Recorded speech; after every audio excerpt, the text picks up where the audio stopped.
அடுத்ததாக இன்னொன்னு சொன்னாங்க, உபாகமம் 23:1-2 வேகமா மேற்கோள் காமிச்சு சொன்னாரு.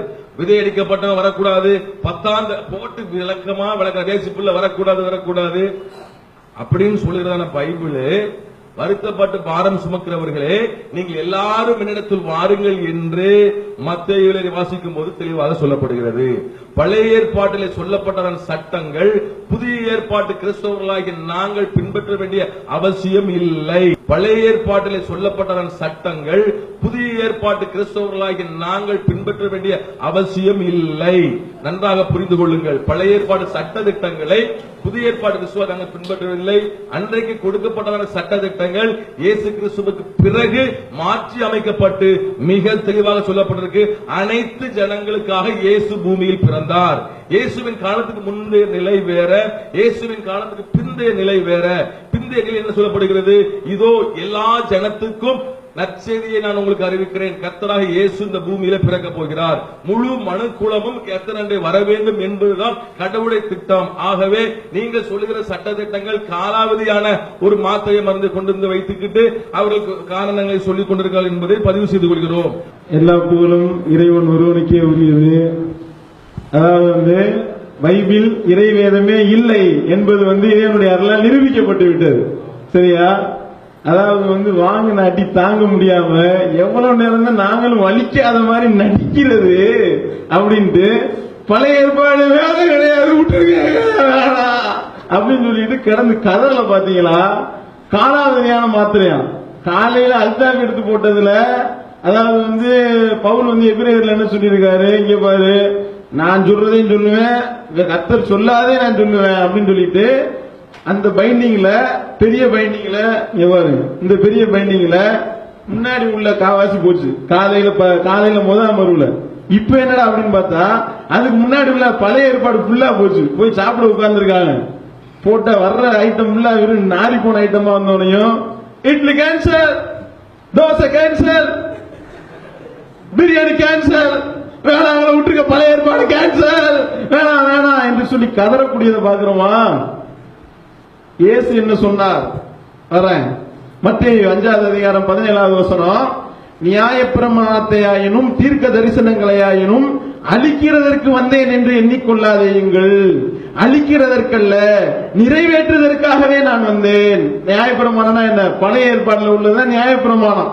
அதே மாதிரி மத்தேயு 5:18 வானமும் பூமியும் ஒளிந்து போனாலும் நியாயப்பிரமாணத்தில் உள்ளதெல்லாம் நிறைவேறும் அளவும் அதில் ஒரு சிறு எழுத்தாயினும் ஒரு எழுத்தின் உறுப்பாயினும் ஒளிந்து போகாது என்று மெய்யாகவே உங்களுக்கு சொல்கிறேன். எதை இயேசு உங்களுக்கு மெய்யாக சொன்னாரோ வாங்கின அடி தாங்க முடியாம அதை பொய்யாக்கிட்டீங்களே. நீங்க இங்க உட்கார வேண்டிய ஆளுங்க, வாங்குங்க, இங்க ஒரு சேர் போட்டுருங்க. ஓரத்தில் உட்கார்ந்தவர் ரொம்ப பேசினாரு, நீங்க அங்க உட்கார்ந்துருங்க, நல்லது. ஏன்னா நாங்க சொல்ல வேண்டியதெல்லாம் நீங்க சொல்லி அது இறைவேதம் இல்லை என்பதை ஒப்புக்கொண்டு விட்டார். காலாவதியான மாத்திரையா? காலாவதியான மாத்திரையை வச்சுக்கிட்டு தான் 2 நாள் இந்தாங்க காய்ச்சலுக்கு தின்னுங்க, இந்தாங்க நீங்க என்னங்க இப்படிப்பட்ட நாரி போன மாத்திரையை கொண்டு கொடுக்குறீங்க, எவ்வளவு பெரிய கேவலம்லாம் இருக்கு. அப்படியா? இதுல எவ்வளவு அசிங்கமா இருக்கு, என்னங்க 2 முளன் இருக்கு, உள்ள விட சொல்றாரு, வெளியே விட சொல்றாரு. இது காலாவதியான மாத்திரை வேணாம். அப்ப எந்த அளவுக்கு கதறி விட்டார்கள். இறைவனுடைய அருளால் தலைப்பு மாறி எந்த அளவுக்கு குர்ஆன் இறைவேதம் இல்லை என்று நாங்கள் நிரூபிப்போம். இப்ப நிரூபிப்போம். தலைப்பு நேற்று தலைப்பு, இன்னைக்கு வேற தலைப்பு, இன்னைக்கு பைபிள் தலைப்பு. சரியா? அப்ப பதட்டத்துல உணரக்கூடிய அளவுக்கு கடவுளையே கடத்திட்டு போயிட்டாங்க. அடுத்து காலாவதி மாத்திரை நீங்க சொல்லிட்டீங்க. உங்க அணிநூலாளு இப்பவும் அது காலாவதி இல்லன்னு அங்க சொல்லிட்டு இருக்கிறாரு. உபதேசத்தை அங்க சொல்லுங்க தலைவர, எங்களுக்கு சொல்லாதீங்க. காலாவதி மாத்திரை எடுத்து உங்க தலைவர் ஏன் பேசினாரு? நீங்க முடிச்ச உடனே அவர் சொல்றாரு பழைய ஏற்பாட்டை பார்த்தீர்களா? ஐயோ சரி, ஏதோ ஒன்றை சாதித்து விட்டோம் என்று சொல்லி அல்லாஹ் மிகப்பெரியவன் என்று சொல்லி புகழ் என்று சொன்னார்கள். என்ன சொன்னோம்? நம்ம பழைய ஏற்பாடு இறைவேதம் இல்லை என்று நான் சொன்னேன். ஒன்றும் விளங்கிக் கொள்றதுல, கவனிக்கிறதுல, காதல கேட்கறது கிடையாது. நான் சொன்ன அந்த பழைய ஏற்பாட்டு சட்டம் விதை நசுங்கினவன் கர்த்தருடைய ஆலயத்துக்குள்ளே வருவது இல்லை. இந்த சட்டம் புதிய ஏற்பாட்டிலே இல்லை. இவ்வளவுதான் நான் சொன்ன வசனம். இதை இவர்கள் எடுத்து பழைய ஏற்பாட்டை மறுத்து விட்டார், பழைய ஏற்பாடு இறைவேதம் இல்லை என்று விட்டார் என்று சொல்லி இருட்டடிப்பதான காரியங்களை சொல்லாததை சொன்னதாக ஒரு அறிவார்ந்ததான ஒரு சபையில உட்கார்ந்து கொண்டு நாம் என்ன சொன்னோம் என்பதை விளங்கிக் கொள்ளாமல் ஒருதலை பட்சமான ஒரு வார்த்தையில சொல்லியிருக்கிறார். நான் அதை இன்னும் கவனிப்பேன் என்று சொன்னால் இவருக்கு விளக்க சொல்லாராம். மத்தேயு 5ஆம் அதிகாரம் 17ஆம் வசனத்தில் இயேசு என்ன சொன்னார் தெரியுமா? அங்க என்ன சொன்னாரு? அந்த நியாயப்பிரமாணத்தை நிறைவேற்றுவதற்கே வந்தேன். அதைத்தானே நாங்க சொன்னோம். இயேசு நியாயப்பிரமாணத்தை நிறைவேற்றி விட்டார் என்றுதான் நாங்கள் வேதத்தில் சொல்லிக் கொண்டிருக்கிறோம். இதைத்தான், அந்த சட்டத்தை தான் நான் சொன்னேன். இந்த சட்டம் இப்பொழுது அமலில் இல்லை என்று சொன்னதுக்கு உடனே இவர் எல்லாம் புகழ் இறைவனுக்கு. அதைத்தான் சொன்னேன். அர்ப்பனுக்கு வாழ் வந்தால் வேற வழி இல்ல, அவங்களால ஏதாவது ஒண்ணும் செய்ய முடியாது இல்லாத காரணத்தினால சொல்லாததை சொன்னதாக சுதாகர் மறுத்து விட்டார். எதிர் தரப்பில் மறுத்து விட்டார்கள். பழைய ஏற்பாடு இல்லைன்னு சொல்லிவிட்டார்கள். பாவம் பராம எதுக்கு? இந்த விளம்பர சுய விளம்பரத்தை தேடுவதற்கு டிஎன்டிஜி நடத்துகிற நாடகத்தை நாம் பார்த்துக் கொண்டிருக்கிறோம். நாங்க அப்படியா சொன்னோம் பழைய ஏற்பாடு குறித்து அப்படின்னு ஒரு பெரிய அந்தர் கழட்டி அடிச்சாங்க. கொஞ்சம் நமக்கு நேரம் கிடைத்திருக்கும் என்று சொன்னால் உடனே கிளிப்பிங் வெட்டி எடுத்து போட்டுருவோம்.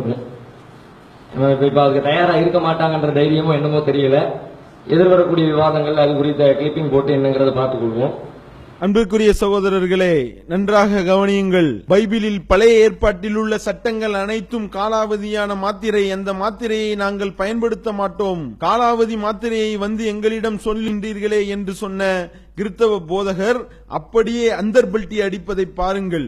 அவர் ஏற்கனவே பைபிள் கூறும் பழைய ஏற்பாட்டு சட்டங்கள் அனைத்தும் காலாவதியான மாத்திரை என்று அவரது வாயாலேயே ஒப்புக்கொண்ட வீடியோ காட்சியை இப்பொழுது காணுங்கள். பழைய ஏற்பாட்டிலே சொல்லப்பட்ட சட்டங்கள் புதிய ஏற்பாட்டு கிறிஸ்தவர்களாகிய நாங்கள் பின்பற்ற வேண்டிய அவசியம் இல்லை.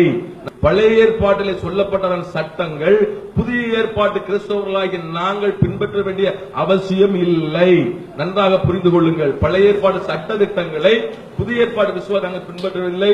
அன்றைக்கு கொடுக்கப்பட்ட சட்ட திட்டங்கள் இயேசு கிறிஸ்துவுக்கு பிறகு மாற்றி அமைக்கப்பட்டு மிக தெளிவாக சொல்லப்பட்டிருக்கு. நீங்கள் சொல்லுகிற சட்ட திட்டங்கள் காலாவதியான ஒரு மாத்திரையை மருந்து கொண்டு வந்து வைத்துக்கிட்டு அவர்களுக்கு காரணங்களை சொல்லிக் கொண்டிருக்கிறார்கள் என்பதை பதிவு செய்து கொள்கிறோம். நீங்கள் சொல்லுகிற சட்ட திட்டங்கள் காலாவதியான ஒரு மாத்திரையை மருந்து கொண்டு வந்து வைத்துக்கிட்டு அவர்களுக்கு காரணங்களை சொல்லிக் கொண்டிருக்கிறார்கள் என்பதை பதிவு செய்து கொள்கிறோம்.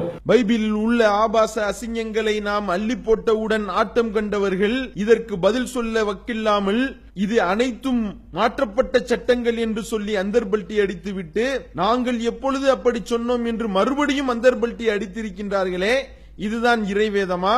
சிந்தியுங்கள்.